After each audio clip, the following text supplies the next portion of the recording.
Good morning, and in this video I want to talk about how and why volume can negate luck, especially in a software sales environment.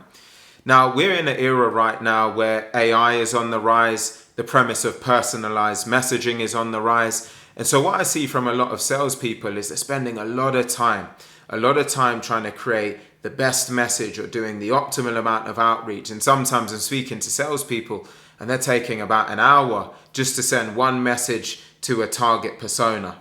And as much as the spirit of that is not necessarily bad, the challenge that you're going to have is there's going to be a top performer who in that same 1 hour of time has contacted 30, 40, 50 people. Now, some of you might be of the thought, well, actually it's important that I take the time, I do my research, I send the right type of message or the right form of outreach to that person because then they can see that I care.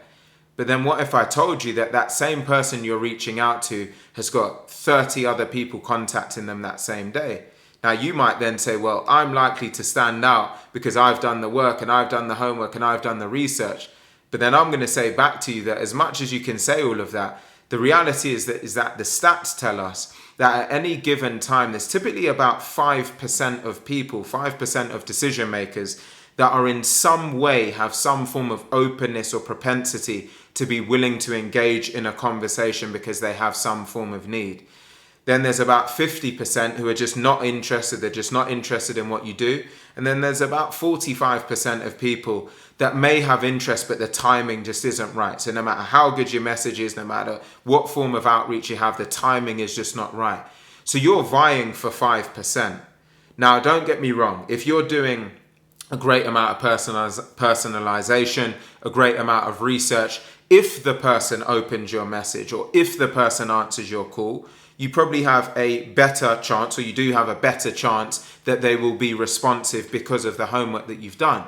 But what the message is from this video is that you can't do that at the expense of doing enough volume because you're fighting for 5%. And the reality is if you've got someone that is just out hustling you with so much more volume that you're not in a position where you can keep up, you're always going to have a difficult time. You will have a difficult time. There's always going to be outliers. There are some people out there that put so much work in and they've got a really niche market and they found a way to get the result that they need. But in more cases than one, I should say, in most industries, there is going to need to be a great balance between doing enough, i.e. doing more volume, and actually combining that with doing just about enough personalization or just about enough homework to put you in a position where you will get the result that you need.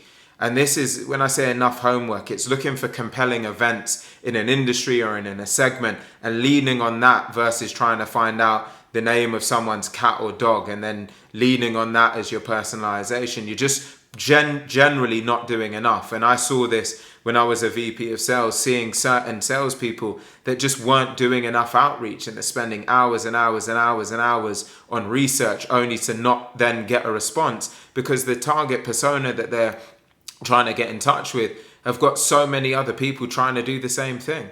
And so you've got to find that balance because the more volume you're able to do, the more reasonable and fairly well crafted volume you're able to do, that can negate luck. And that was something that got me through pretty much my entire career and continues to sustain me even now as a company founder. So I hope something in this video you found to be helpful. If it did, feel free to reach out to me, leave a comment, and I look forward to seeing you on the next video.